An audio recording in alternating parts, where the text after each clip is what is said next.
winning this fight tonight with our name lit up in lights. We are the new kings. This is our time to shine. Set it off like dynamite.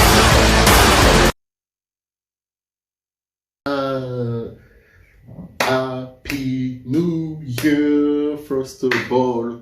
Bonne année à tous. Dans un premier temps, bonjour, bienvenue dans une nouvelle vidéo du Connard du Catch. Et aujourd'hui, on va faire l'analyse, la review de WWE Day One Ish de pay-per-view qui s'est déroulé dans la nuit du samedi 1er janvier au dimanche 2 janvier, 2h du matin, Atlanta, Georgia. Première impression, comme d'habitude, qu'on fait toujours dans des reviews. Première impression du show. On dit toujours que si on aime le main event, dans la globalité, le show, il était correct. Et comme le main event, je l'ai surkiffé, c'était un bon show dans l'ensemble. C'était un bon show. Et il y a quelques petits bémols. Et déjà, on va rentrer dans le vif du sujet. Le truc qui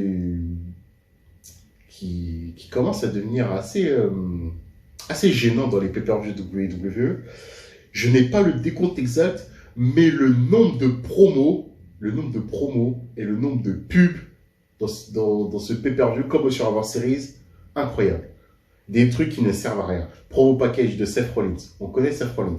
Promo package de Bianca Belair, promo package de Drew McIntyre, promo package de Kevin Owens, si je ne me trompe pas. Bref.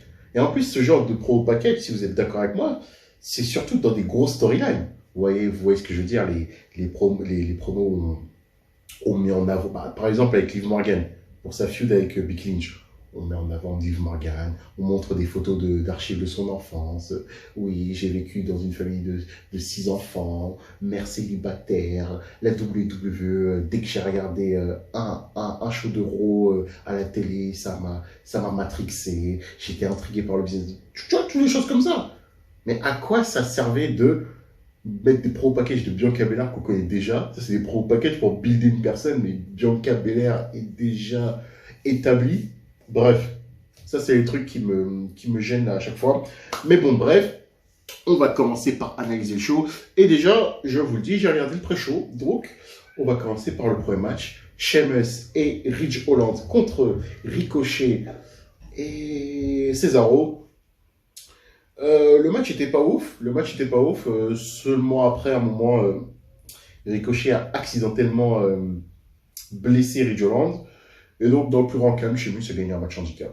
Il a battu Cesaro et Ricochet. Il les a pris en même temps. Broad kick sur Cesaro. 1, 2, 3. Et hop, victoire de Sheamus. Au final, qui s'est transformé en match handicap.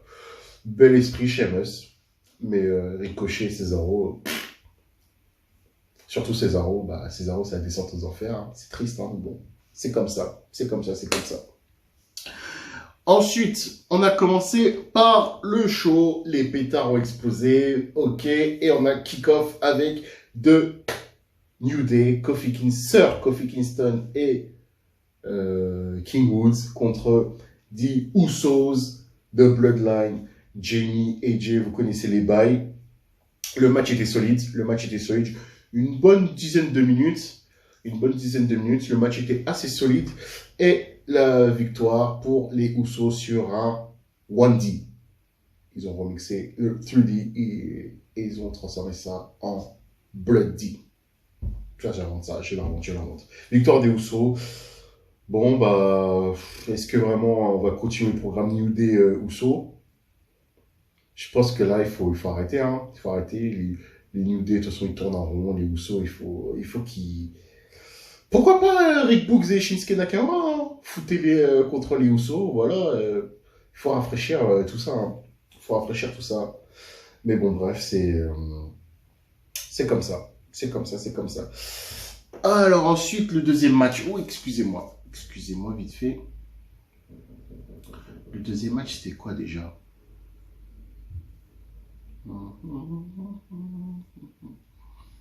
Alors, le deuxième match...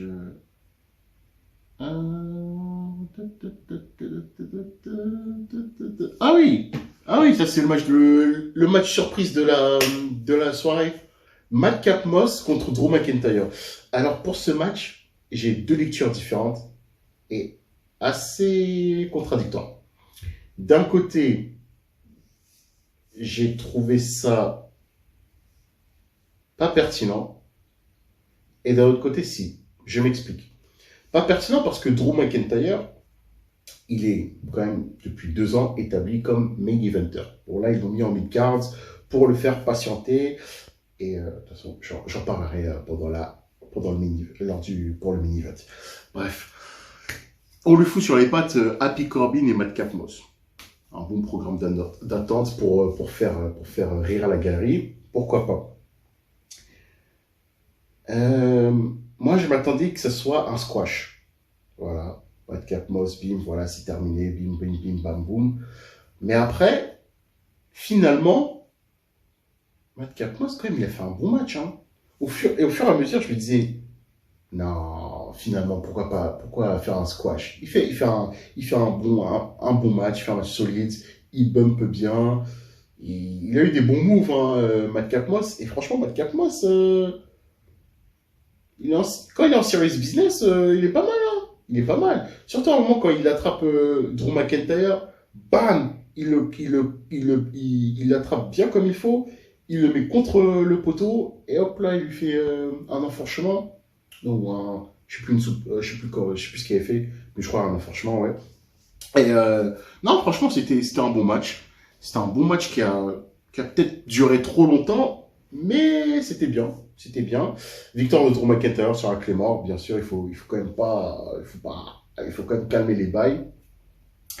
Et on a eu quand même une mauvaise nouvelle au cours de la soirée. C'est qu'on a une news qui nous dit que Drew McIntyre apparemment est blessé. D'où le segment en backstage quand Drew McIntyre il se fait mêler par Madcap Moss et Happy Corbin. Et après, Corbin, il lui fout une chaise en pleine tête. Et après, bim, il le tabasse. Ça permet de l'éloigner des écrans en mode qui est faible, mais il est réellement blessé apparemment. Et sa blessure est estimée entre 3 et 6 semaines. Ça pue vraiment. J'espère que Drew McIntyre sera blessé que pour 3 semaines. Ça lui laissera le temps peut-être d'être au Rumble parce que moi j'avais pronostiqué Drew McIntyre pour une nouvelle victoire au Rumble. Mais là c'est assez compliqué. Donc espérons que Drew McIntyre se rétablisse de manière tranquille, de manière convenable. Ensuite, on a eu le match qui a posé. Le match qui le match qui m'a dit pourquoi il était dans la carte. RK Bro contre The Street Profits. RK Bro qui sont venus bel esprit avec les Migos. Déjà, petite déception, quand la WWE a annoncé les Migos, je me suis dit, ils vont faire un live. Ils vont rapper Straining, ils vont rapper Look at My Dab, ils vont rapper Anna Montana, ils vont rapper, je sais pas, leur plus grand hit, Pure Water, avec DJ Mustard et tout. Un petit mini concert de 15 minutes, comme la WWE a l'habitude de le faire dans le temps avec Kid Rock, Limp Bizkit, d'autres artistes, Chilo Green au SummerSlam 2011. L'utilisation des Migos, franchement, j'étais complètement pas d'accord. Petit bémol et petit tacle, mais gentil, à Christophe Ajus et Nadir Mohamedi. Les gars, les Migos, c'est très sérieux. Les Migos, non. Comment vous avez pu mettre les L5 que je porte dans mon cœur quand même, certes, dans la même phrase que les Migos, avec aussi les 2B3. Non, les Migos, les gars, renseignez-vous vraiment. Les Migos, c'est très sérieux. C'est déjà des légendes dans le rap. C'est un groupe déjà légendaire dans le rap. Ils sont très forts. Franchement, ça m'a fait marrer en live. J'ai failli tweeter et les taguer en leur disant, les gars, non, vous déraillez, dites pas de conneries, les Migos, franchement, les Migos, En plus, à Atlanta, ils sont très importants. Donc, bref. Mais bon, c'est gentil. De toute façon, c'est gentil comme d'hab parce que on salue quand même les GOATs, Nadir et Christophe Ajus aux commentaires. Bref. On va parler du match. Le match était pas ouf, hein. Le match était pas ouf. Donc, victoire derrière Cabro. Allez, passe décisive de Riddle pour une frappe en pleine lucarne d'Orton, RKO. Et puis voilà, c'est terminé. La sauce a été faite. Et puis, ouais, je m'attendais à un mieux. Je m'attendais peut-être à un segment backstage entre Riddle et les Migos, mais bon. Les Migos, franchement, ils sont venus, ils ont dit coucou, ils ont touché leur chèque, et puis voilà. Il y a eu quelques huées quand même au niveau de la foule chez les Migos, mais bon. Les Migos, quand même, c'est très sérieux. C'est très sérieux quand même. Renseignez-vous, Nadir et Christophe, c'est très sérieux, mais bon. Bel esprit quand même. On a eu un moment, un segment backstage, Kayla Braxton qui frappe à la porte de Brock Lesnar. Brock Lesnar, chaque semaine nous donne du bonheur. Brock Lesnar, je l'adore, je l'aime. Brock Lesnar, c'est mon père, c'est mon daron. Brock Lesnar, il vient. Ladies and gentlemen, my name is Brock Lesnar. Tonight, I'm going to be the reigning, defending WWE Heavyweight Champion of the World. That's not a prediction, it's a spoiler. Clin d'œil, voilà. Tout simplement. J'ai pas parlé aussi des segments backstage de Kevin Owens à un moment. Kevin Owens qui a dit qu'il voulait venger son pote Sami Zayn de Brock Lesnar. Hein. Ok, on verra ça, Kevin. Ensuite, ce match-là aussi m'a donné une impression assez étrange de mise contre Edge. Ce match-là, franchement, je l'attendais. Je l'attendais vraiment. Moi, j'étais pas d'accord avec plein de gens sur Internet, dont Sturi, que je salue. Moi, j'avais adoré le build-up. J'avais adoré le build-up et moi, ça me dérangeait pas que des segments micro. On est arrivé au match à Day One. Déjà, au passage, WWE, vous avez vous avez martelé pendant des années, entre 2014 et 2016, voire encore 2017, The Women's Revolution, WWE Evolution et tout. Pourquoi le caméraman faisait toujours des plans sur Maryse? Et pas des plans, voilà, genre il la montre vite fait, mais tout le temps des plans sur elle. Et voilà, voilà, vous m'avez compris. Quand il faisait des plans sur le package. Bref, revenons sur le ring, sur le match. Le match était solide. Le match était solide jusqu'à la fin du match. Bon, c'était prévisible. On avait la rumeur depuis des semaines. Et de toute façon, quand tu mets Maryse dans l'équation des feuds de The Miz et que le Nemesis du Miz a une compagne catcheuse, CF John Cena à WrestleMania 33,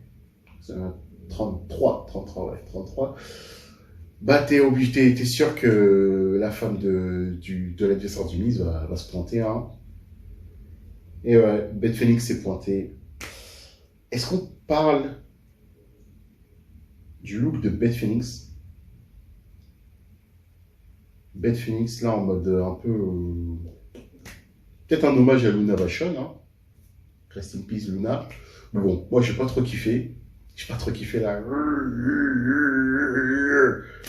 Elle est venue, elle a fait courir Maryse. J'ai pas vraiment vu comment elle l'a fait fuir. Je crois qu'elle a dû la courser. Parce que Maryse a été à l'autre bout de la rampe.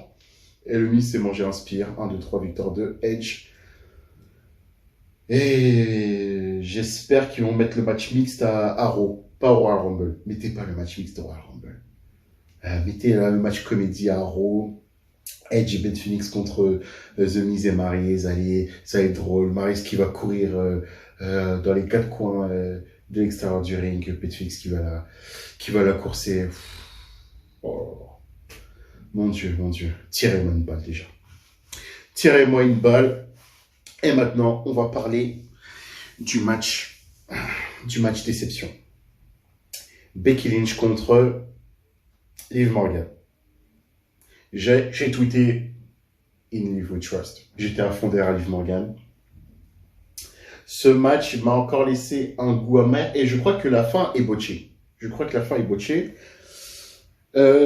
Déjà l'impression que j'ai sur ce match, c'est que... Mais en fait, c'est Liv Morgan qui a fait tout le match.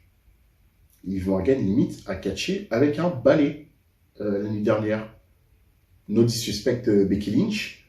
Mais là, cette fois-ci, Liv Morgan, celle qui donnait le ton dans le match. Hein, celle qui a quasiment tout fait. Bon, certes, Becky Lynch, oui, c'est le heel, donc un peu le heel coward. Mais regardez déjà le match. Regardez dans le match précédent, le Miz, c'est vraiment un lâche.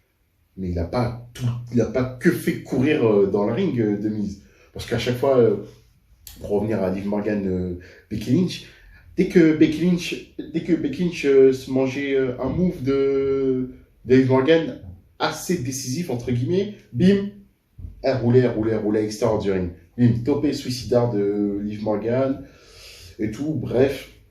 Liv Morgan, franchement, Liv Morgan est incroyable. Franchement, depuis son retour, entre guillemets, qui était un peu foiré quand elle vient pour foutre en l'air le mariage de Rousseff et Lana, en prétextant que Lana était bisexuelle, voire lesbienne, qu'elle avait une relation avec elle, qui est faite, bien sûr. Liv Morgan, franchement, waouh! Liv Morgan, franchement, non, sérieusement, c'est solide, hein.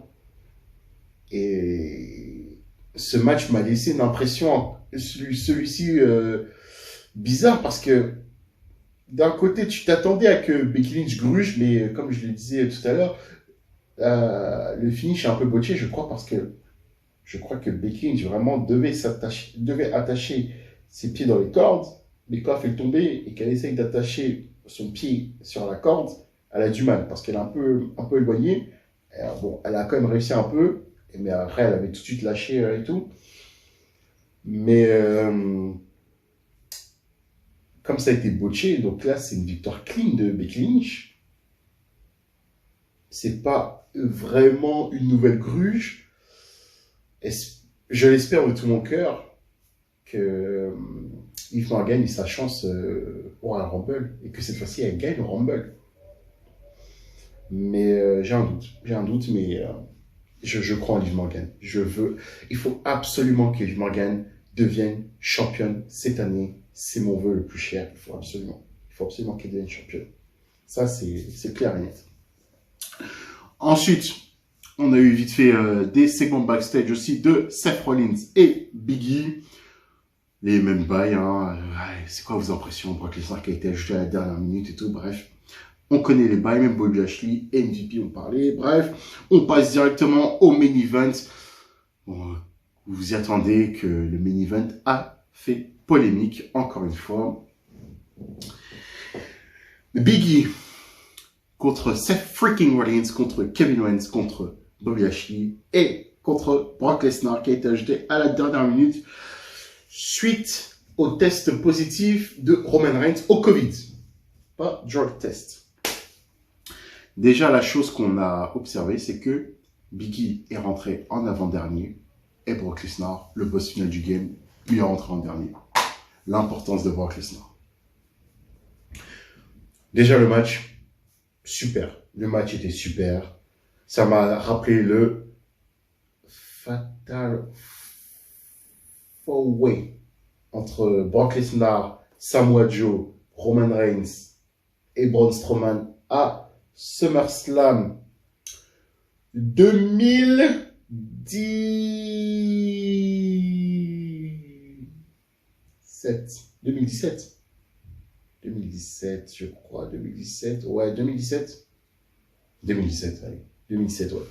2017, où c'était complètement le chaos, et aussi Brock Lesnar, s'il perdait et quittait la WWE définitivement. Là, ce main event aussi, ce five-way, était vraiment un joyeux bordel, jouissif. On attendait tous la collision. On attendait tous Brock Lesnar, Bobby Lashley. Bobby Lashley qui a balancé un spear sur Brock Lesnar, bon, classique, à l'extérieur du ring. Super. Seth Rollins et Kevin Owens qui ont travaillé ensemble. Et le match s'est terminé par une victoire de Brock Lesnar, F5 sur Biggie et la victoire de Brock Lesnar. Et voilà, les fans ont encore une fois gueulé. Bouh, pourquoi WWE? Biggie a été enterré. Pardon, Biggie a été enterré. Moi, j'ai trouvé ça super. Ça va faire parler. Dites-le moi en commentaire, de toute façon, ce que vous pensez. Mais moi, j'ai deux lectures, même plusieurs lectures. Certes, Brock Lesnar champion, à la dernière minute, ça peut faire chier beaucoup de monde. Mais parlons-nous droit dans les yeux. On va se dire les choses droit dans les yeux dans les yeux. Quel catcheur à la WWE actuellement, quel babyface, est plus over que Brock Lesnar? J'attends. Dites-le moi en commentaire, j'attends encore 5 secondes. Personne. Et réécoutez la pop qu'a eu Brock Lesnar quand il est rentré. Brock Lesnar est le babyface ultime. Bon, certes, ça gâche la storyline Brock Lesnar-Roman Reigns. Mais je pense, malgré tout, que c'était une bonne chose. Et surtout, ça a changé les plans. Et ça nous mène peut-être dans la direction d'un possible Bobby Lashley, Brock Lesnar qu'on rêve depuis des années, qu'on anticipe depuis des années pour WrestleMania Dallas. Mais donc là, on va se dire quid de Biggie. Biggie, c'est vrai que cette défaite va lui faire très mal. Moi, si j'étais au scénario, je donne un rematch à Biggie pour le Rumble, one-on-one, contre Brock Lesnar. Brock Lesnar le poutre. The next pay-per-view, je donne une deuxième chance à Biggie. Je le poutre. Et ces défaites-là pourraient permettre à Biggie de passer un step et de pouvoir peut-être se réinventer. Parce que Biggie, il faut dire ce qui est, en tant que WWE Champion, ça a été une blague. Il faut arrêter de se leurrer la face, de se voiler la face. Il faut arrêter de dire, ouais, le pauvre Biggie s'est fait enterrer, maintenant il va être mid-carder, nanana. Biggie était une blague en tant que champion de WWE. La seule pop qu'il a eue, c'est quand il a gagné le titre en encaissant sa mallette contre Bobby Lashley, que bien sûr, il annonçait tous les quarts d'heure pendant le show. T'inquiète, je vais encaisser ma mallette, je vais encaisser ma mallette, je vais encaisser ma mallette, je vais encaisser ma mallette. Bref. Mais Biggie n'était pas sorti de son personnage de clown de service lorsqu'il est devenu WWE Champion. Et aussi, il faut dire ce qui est. Déjà, l'erreur de la WWE, c'est de n'avoir pas buildé Biggie quand il était détenteur de la mallette. Ils auraient dû le laisser se builder tranquillement vers le titre. Mais le cachet de Biggie était trop précipité déjà d'une, à cause de la AEW. C'était quoi déjà? C'était par rapport à l'arrivée de Bryan Danielson qu'ils avaient fait tout ça? Si je me souviens bien, ou c'était après All Out, je crois, c'était pour contrer All Out et tout. Bref, je me souviens plus. Et voilà, et aussi les fans. Il faut dire ce qu'il y a, les fans, c'est des hypocrites. Les fans, ils disent, ouais, le pauvre Biggie n'a rien. Mais quand Biggie, il se pointe dans les salles, franchement, les pop, elles sont pas ouf, hein. Ne me dites même pas que les foules de la WWE, ils sont limite contrôlés. Ils sont limite contrôlés. Non, il faut arrêter de dire que les fans sont bridés quand ils vont assister à des shows WWE. Pour moi, c'est une légende, ça. Sortez-moi des preuves que les fans sont bridés, genre ils ont pas le droit de se lever ou je sais pas quoi, ils ont pas le droit de gueuler et tout. Mais moi je vous dis franchement, à Raw, quand les pop s'entendent très très fortement au niveau de la foule, c'est quand Seth Rollins arrive, en train de se dandiner et tout. Liv Morgan a une très bonne pop. RK Bro, surtout Randy Orton aussi. Randy Orton qui a une excellente pop. Mais Biggie, c'était tiède. Biggie, c'était tiède. Donc, de toute façon, revoyez ma review de Raw lorsque Biggie gagne le titre. Voilà, tout de suite, j'ai dit, mais c'est une blague. C'est une blague dans un show de merde. Biggie est devenu champion et c'est une blague. Moi, ça m'a pas vraiment fait. Oh non, le pauvre, non. Bref. Donc, mais ce qui peut faire chier, c'est que moi, après cette victoire de Brock Lesnar, je me suis dit, ah, donc ça veut dire qu'on va peut-être se diriger vers Drew McIntyre contre Roman Reigns à WrestleMania, ce que je prédisais 6 mois à l'avance déjà, avant tout ça, avant tout ce mess. Mais les cartes peuvent être rebattues encore une fois parce que Drew McIntyre est blessé et on ne sait pas c'est quoi réellement cette durée d'indisponibilité. Et donc, quid de Roman Reigns? Qui pour affronter Roman Reigns? Telle est la question. Et donc, est-ce que peut-être Brock Lesnar, ils ont fait de lui un champion de transition? Ou peut-être ils vont faire Bobby Lashley contre Brock Lesnar au Royal Rumble et que Bobby Lashley gagne le titre. Après Biggie, peut-être il va de nouveau courir après la sortie contre Bobby Lashley. Mais si je me souviens bien, il y a 2 mois, Bobby Lashley et Biggie s'étaient affrontés dans un match en cage. Si Bobby Lashley perdait, il n'avait plus le droit, je crois, à une chance mondiale tant que Biggie était champion. Bref, la logique est la WWE. Mais c'est assez intriguant quand même. Les cartes ont été rebattues. Et je comprends pas pourquoi les fans sont... Ils gueulent, hein. Je comprends pas, hein. Parce que c'est pas ça l'intérêt du catch quand même, d'être surpris, de ne pas... En fait, on est des enfants gâtés maintenant en 2022. On est des enfants gâtés. Il faut dire ce qu'on est, des enfants gâtés. Hein. En fait, depuis plus d'une dizaine d'années, voire moins, voire plus, je sais pas réellement le curseur précis, mais depuis, on va dire, la démocratisation d'Internet, et que sur Internet, il y a pas mal de fuites sur les scénarios, et qu'on sait quasiment tout à l'avance, et qu'on est limite quand on regarde dans le téléviseur qu'on n'est pas surpris, on dirait qu'on veut rester sur cette routine-là. Là, franchement, il faudrait... Moi, franchement, là, je vous le dis honnêtement, depuis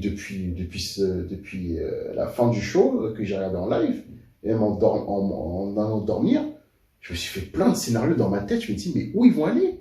C'est tellement intriguant et tellement excitant qu'on ne devrait même pas gueuler, qu'on ne devrait même pas se... Ah, il faudrait arrêter de faire les films bouches. Hein.